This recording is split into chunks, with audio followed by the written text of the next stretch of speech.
Ruth McCrackin and Trasetta Washington, two top-notch career and business strategists, are here to help you defy standards and break boundaries. Join them as they share powerful insights that have already impacted thousands of people and will have a major impact on your career, life balance, and business.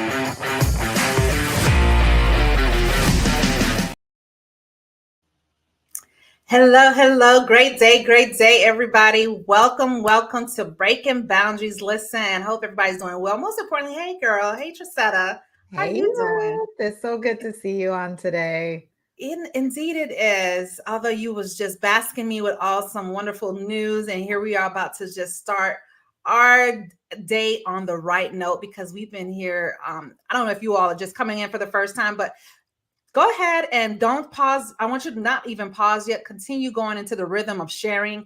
And if you haven't followed any of us yet, definitely want you all to stay tuned and be a part of this experience when we're talking about breaking boundaries on this very day. I'm really excited, really looking forward to it. We're going to talk about networking and social confidence. Yes, we hear you, we see you, because oftentimes we know when it comes to your career, your business, and even in life, how do you continue to stay connected? We'll talk about that. But first off, let us know, and if this is an opportunity, if you're first time chiming in, you're probably wondering, who am I and who are these amazing beings? We definitely want you to go ahead and learn more about us in our profile. We are definitely in a mission to help high performers, leaders, executives, and more so right now, breaking boundaries. Let's know who is ready to start breaking boundaries and who is wanting to go ahead and start rewriting rules. And most important, identifying the unwritten ones. Like, I don't know about these written ones, but I definitely want to be mindful of the ones that are unwritten. Who's with me? Yes or yes?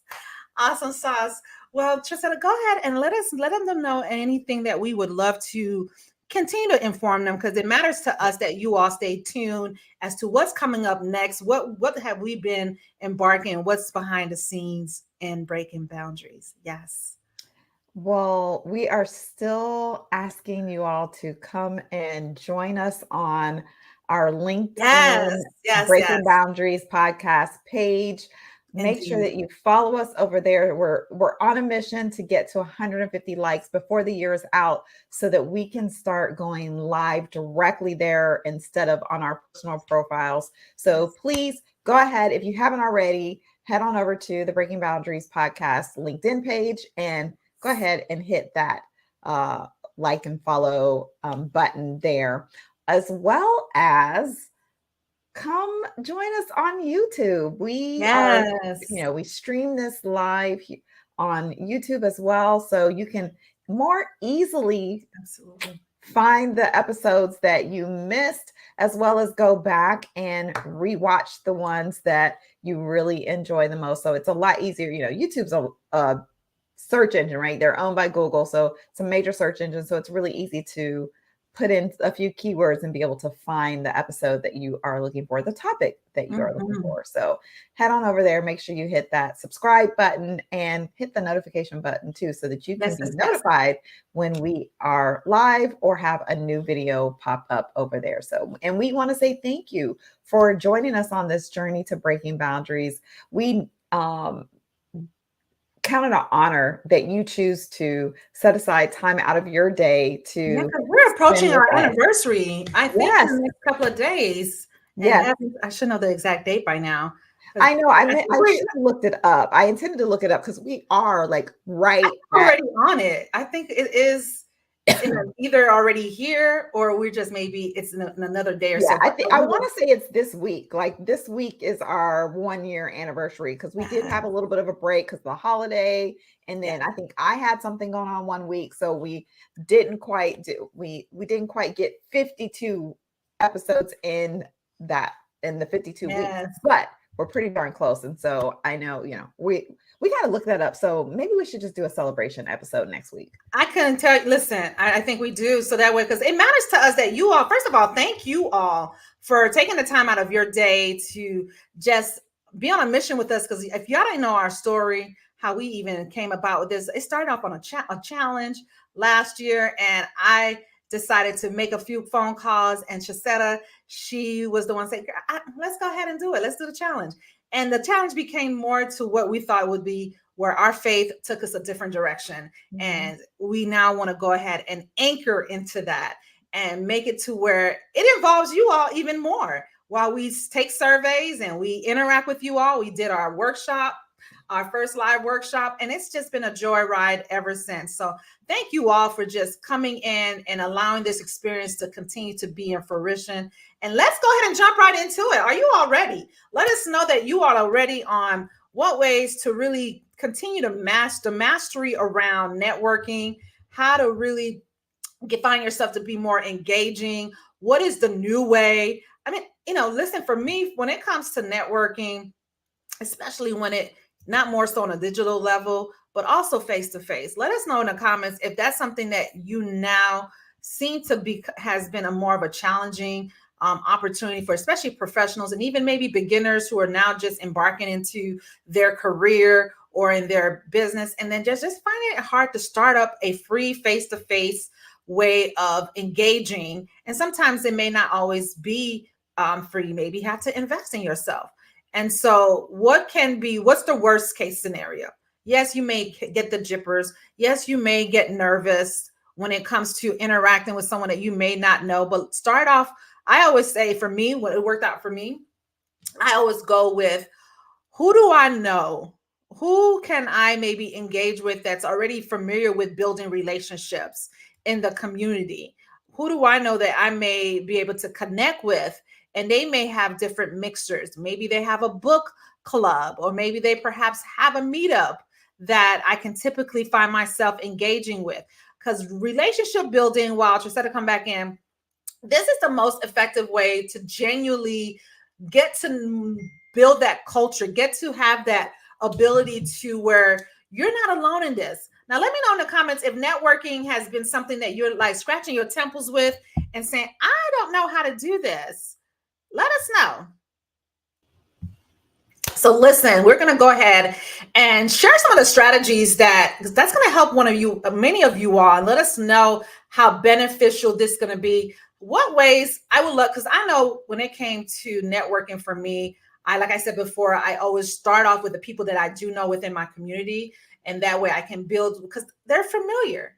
These are familiar networking. They get to tell me what's out there in the local or even in the state, and as well as national. What else, Trasetta? What ways can maybe career professionals, even entrepreneurs, what different strategies can they overcome on some of the challenges when it comes to networking? Yeah. So for me, I do really well in small groups and kind of one-on-one. But when it comes to being at events, whether they're, like 50 people, where it's, 50 people or more, that tends to kind of intimidate me a little bit. And so it makes so I like to come up with questions that aren't your typical questions, right, to ask people to start a conversation, as opposed to just being like, oh, what do you do? Or where are you from? If you're at a conference and, from all over the place. So what I like to do is, after I introduce myself and find out what the other person's name is, then I'll ask them something along the lines of, what do you enjoy most about the work that you do?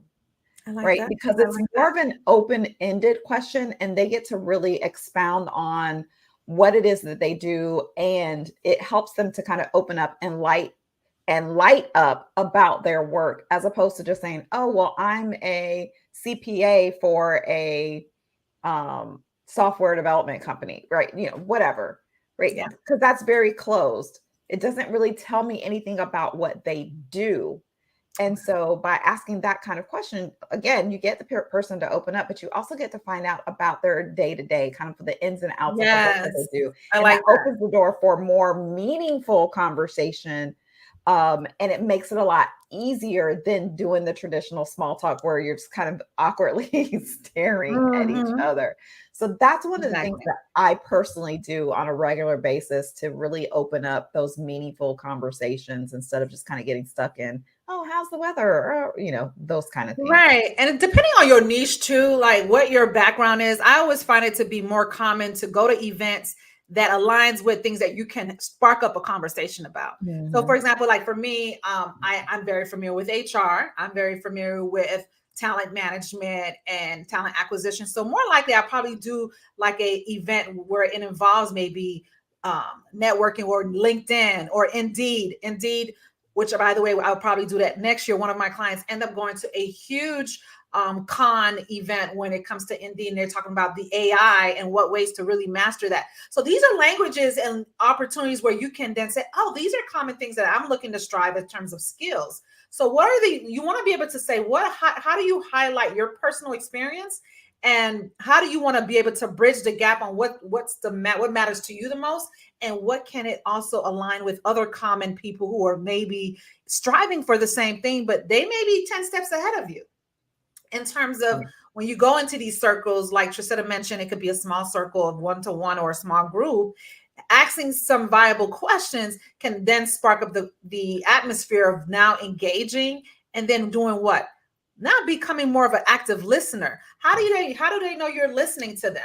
How do you even know that you're even part of that conversation if you're not involving where, oh, this is what you've done. Oh my gosh, tell me more about it. What other techniques? Let's talk about overcoming, because a lot of us, let's be honest, when it comes to being these type of events, overcoming social anxiety in professional settings can be uneaseful. It can be uncomfortable.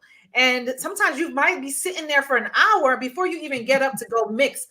Let us know in the comments if that is you. Why does it take over an hour to engage when you have an atmosphere of wonderful light beings similar to you, and it takes an hour to warm up? What ways can we address that challenge? Listen, oh my gosh, that is so me. Like I said at the offset, I get a little intimidated when I walk into, but first of all, people don't believe me the majority of the time, but I'm actually an introvert, right? So I draw energy from being, alone. So when I am around a lot of people, it takes a lot of energy out of me. Also, I'm an empath, so I really pick up on other people's emotions and things of that nature. So it's just extremely draining. So I have to go in with the mindset, right, with a really particular mindset, and not trying to connect with the entire room. But what I like to do is when I come in the room, I'll pause, like rather than just kind of like beelining it for a table or something. I walk in a room, look around, kind of survey really quickly. I'm not standing there for an hour, but just in 60 seconds or so, just kind of scanning the room and seeing if there's anyone that I just feel drawn to. And I'll try and pick a small group of people, or, where it's just like 2 or 3 people, and walk up and interject myself into that conversation, or introduce myself in that way. By doing that, it helps me to not feel overwhelmed by the number of people in the room. So I set a goal for myself to connect with a certain number of people, depending upon the length of the event and the size of the event. If it's a smaller event, we're talking about just for a couple of hours, and I'm like, okay, I'm going to connect with 2 people. I like that. I've set a goal, it's kind of like a game with myself, that I will go and it's like, I'm going to talk to 2 people. But you're being true to self. Like, how many people am I going to be able to connect with today? What's realistic to you? And versus walking away and you didn't even connect with nobody. At least you give yourself some sort of minimal comfort zone, and you may have doubled it.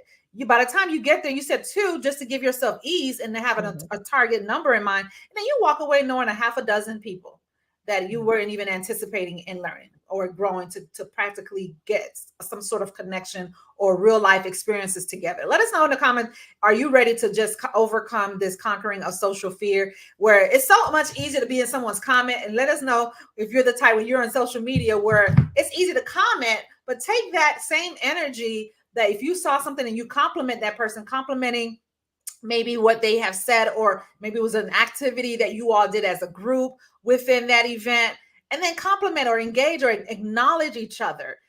Share real life. What I would say for me is when I come to those scenarios, I say, oh man, you remind me of a time where I did this particular group activity when it comes to maybe an HR project role that I was involved in, and we were implementing the onboarding, and they said it so well and so in a language where you probably didn't even guess. You know what? I like the approach that you just shared, because now I can take that back with me and be able to assimilate that within my group or within my business. So the question you want to ask yourself is, what is the intention when you go in networking and building relationships? That's where we want to bring in on some of the, before we even go in there, as far as building rapport and maintaining meaningful relationships. Do you have anything that you want to share with them? Because I know when it comes to introvert, social anxiety, and and this is something that it takes us putting ourselves on the platform like this to be vulnerable and just being straight honest with you all. It's not easy when you're doing a professional network. Trasetta, you know what I'm talking about. Yes, I do. Yes. I'll tell you all this story. I was attending this networking event, and I legit, like, normally when it was something local, right? So normally when I go to local events, I generally know at least a couple people in the room, if not a bunch of people in the room. This particular event, I literally knew nobody, and that completely freaked me out. And so I was standing there, and I'm like, okay, this is a networking event. The whole purpose of being here is to talk to people and connect with people. And I'm just kind of standing on the fray with my drink and, with my little cup of water, like looking around going, oh my gosh, who am I going to talk to? Just freak out mode. Oh, I know what you're feeling. Yes. Right. Let us know in the comments if you all can relate with what Trasetta's saying. As far as I know, no one in this, where in the heavens did I just walk into?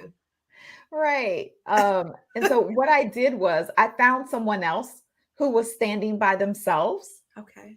And, and walked over and, I don't remember what I said to start a conversation, but I said to them after we had talked, exchanged some pleasantries, I said to them, I was like, I don't know anyone here. And it's a little bit intimidating. And the beautiful thing that happened was that person said the same thing. They were like, I don't know anyone here.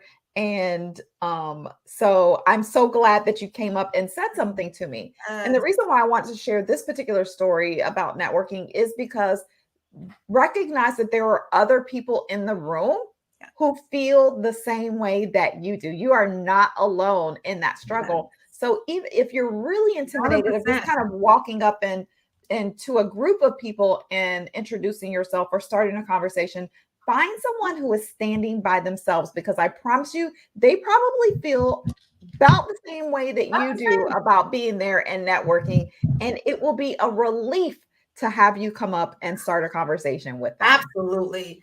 And listen, and that brings us to a perfect harmony on what ways can you build and take that relationship even outside the event. How do you maintain these meaningful relationships where, especially when you have these icebreakers and you all realize that you both are pretty much looking at each other because you're like, I'm at an event and I don't know anyone, but that was not the reason. I did not come to just stand up and just take up space.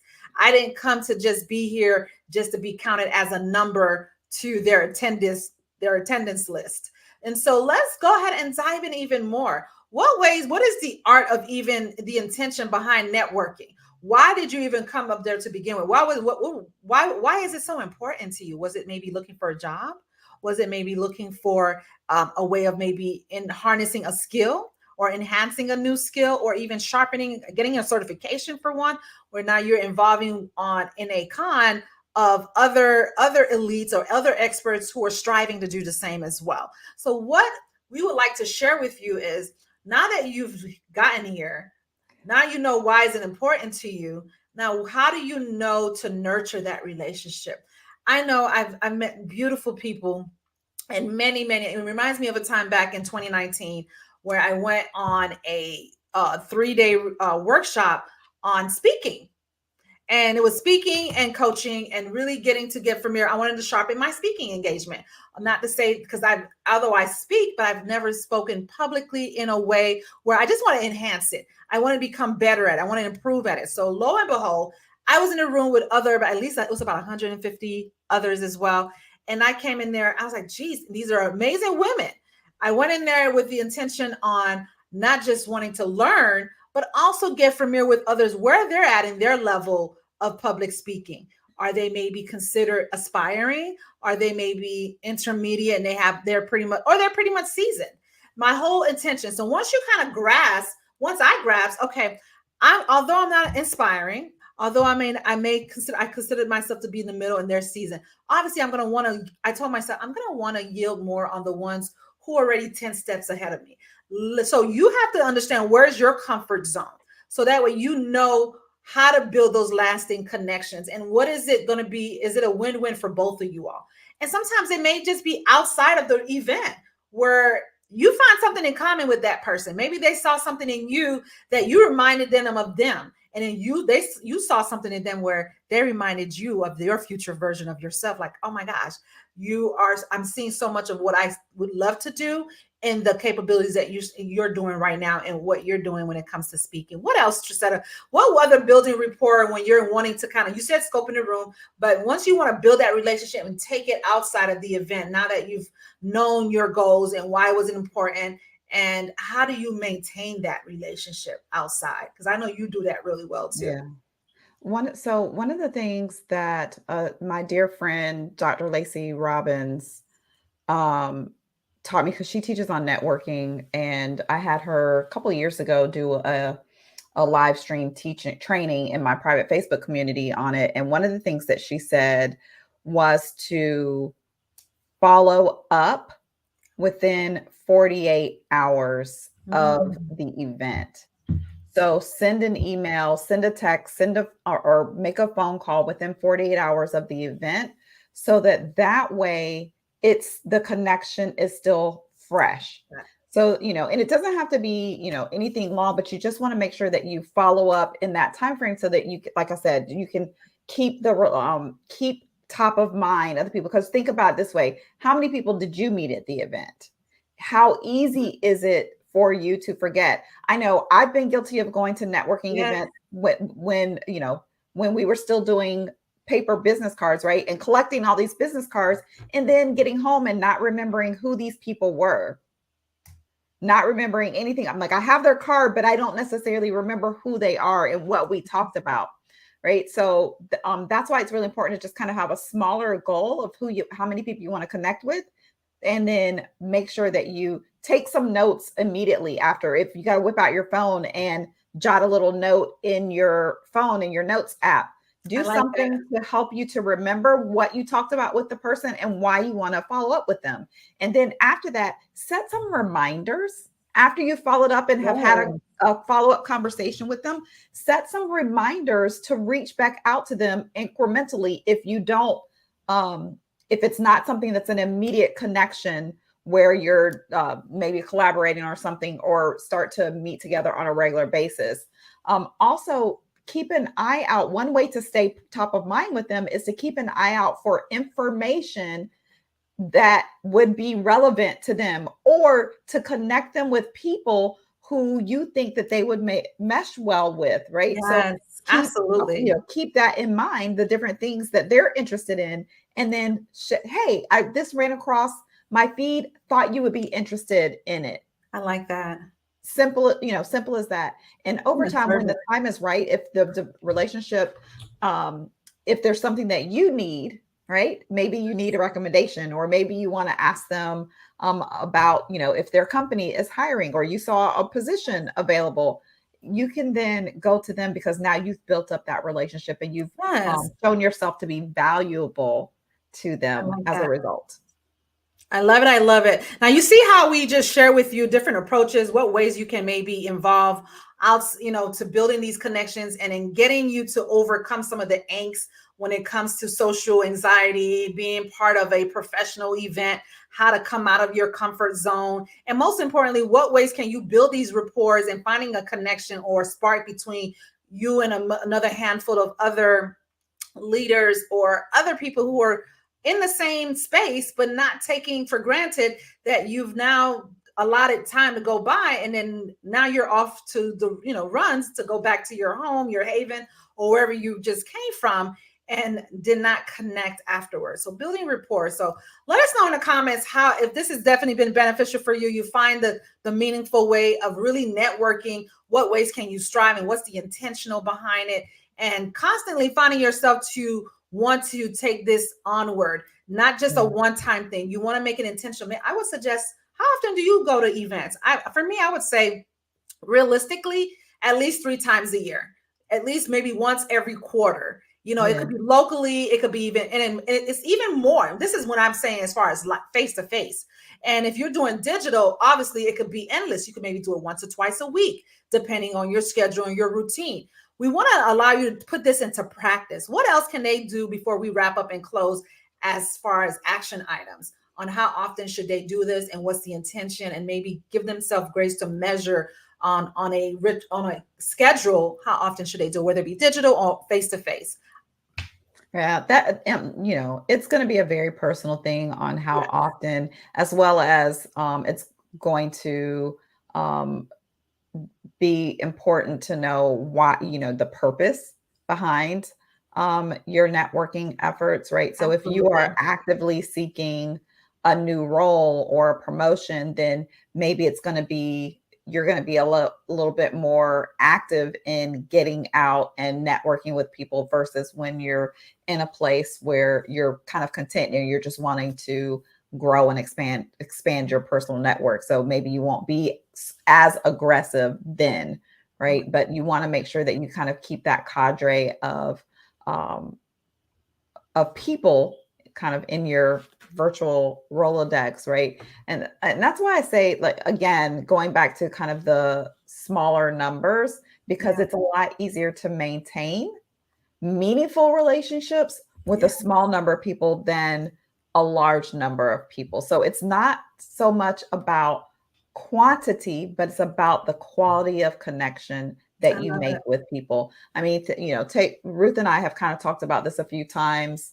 But we initially connected via a Facebook group of our business coach, right? That's how we ended up connecting there. And neither of us were clients at the time. We were just participating in a particular challenge and connected along the same topic, and then ended up in the DMs having a conversation and moved offline. Oh my God. And then now here we are a couple years later, or 3 years later, because I think that was 2020. Yeah. Right. So now 3 years later, we've been doing the Breaking Boundaries podcast now for an entire year, right? So you never know what that connection is going to mean for you, and how it can impact your career in the future, or just kind of your life in general. And so, like I said, focus on quality over quantity. I love that. Well said. Well, I'm excited. I hope you all took a massive notes. If you're just chiming in towards the tail end, you may want to even go back and hit the replay and even hit it on audio, because this is our goal and our mission, is to making sure that we embark on you and actually put it into work, put it into practice. And this is something that we practice continuously. This is not something that we just send to you all to do, but we hold ourselves accountable. And we want to be, and we're on a mission as well to be able to grow and create genuine relationships. Well, that is all we have for today. I don't know about you all, but let us know that you're going to share this. If you're not following, if you're not been subscribed yet, why not? Learn more about what is it that we do. And if this is something that you definitely want to take it on a higher heights on, what ways you want to form your branding, what ways you want to be in an optimal way of standing out as that top authority and leveraging your networking abilities and leveraging how to market yourself, definitely you can put it in the comments. Let us know that you're definitely wanting to see what is that one-to-one, or that maybe a group setting. And we both have backgrounds where we can help you mastermind that and connect with you. We'd love to see what ways we can help support you, whether it be in your career, your business. And until next time, everyone, did you have anything to share with them before we close out? No, you covered it all. All right. Well, until next time, everyone, have an amazing day, and let's continue to breaking boundaries. See you next week. Join and subscribe with career strategist Ruth McCrackin and business strategist Trasetta Washington to the Breaking Boundaries podcast each week. You too can experience the limitless potential of rewriting rules and creating an extraordinary future for yourself.